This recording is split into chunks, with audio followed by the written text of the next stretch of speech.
Now moving on to, well, retired heavyweights, and that is Mike Tyson and Roy Jones Jr. have moved their fight to now November instead of September 12th. I believe it's going to be on the 28th. And, you know, when asked about why they're doing this, it seems as though they're doing this for, well, promotional reasons. I think what happened was they initially had the date of September 12th, thought this was a good idea, and, you know, they thought they might get a few people to tune in for it. Then they got flooded with just an unbelievable amount of press. It was just everywhere. Everyone was talking about it. They got so much hype for this fight that I think they just said, you know what, let's do a proper press tour. Let's do a proper, virtual press tour probably, but, let's really promote this fight properly. I guess they're doing a 10-part documentary series on this fight, even so that way there'll be even more build up for this. I think it's kind of smart. I really do. The other thing is I wanted to point out some pros and cons of having this date in November. The pros are, right now it looks like college football, which would be on a Saturday on the 28th, is looking like it might not happen.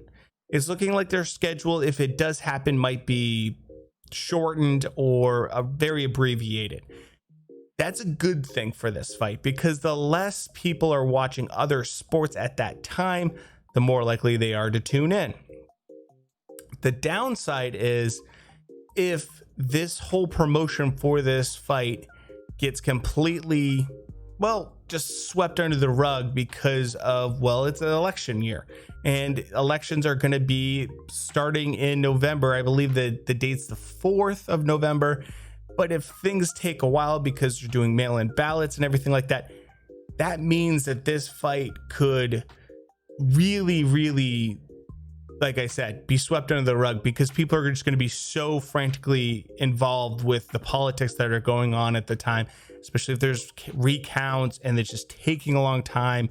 It could be a real problem for a promotional aspect. I'm more leaning towards the fact that it will do better because it's moving, rather than the latter of it doing worse. But I did want to bring that up.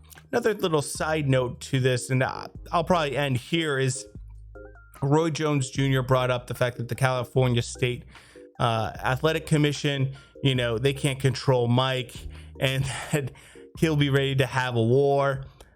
To me, this is Roy trying to sell the fight, but it's also very telling about the fight. I think some people think these guys are going to get in the ring and they're going to totally square up and go at each other. This tells me that there's been rules set in place by the California State Athletic Commission. Stuff like maybe no hitting to the head, or, the level of aggression. Things like this don't speak well for the quality of the fight.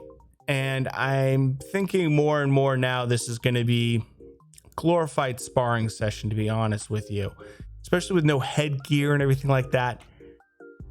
If I wasn't concerned before, I'm certainly leaning much more that way now, just because of this statement. Now, I do appreciate the fact that, Roy Jones Jr. is trying to hype this up as much as possible, but I'm thinking now that, this is him trying to reassure people if they hear things that, Mike's crazy, classic kind of tactic to get people to think that, Mike won't follow the rules. Maybe he won't. Maybe they will square up and they will go crazy, but I'm not putting my money on that.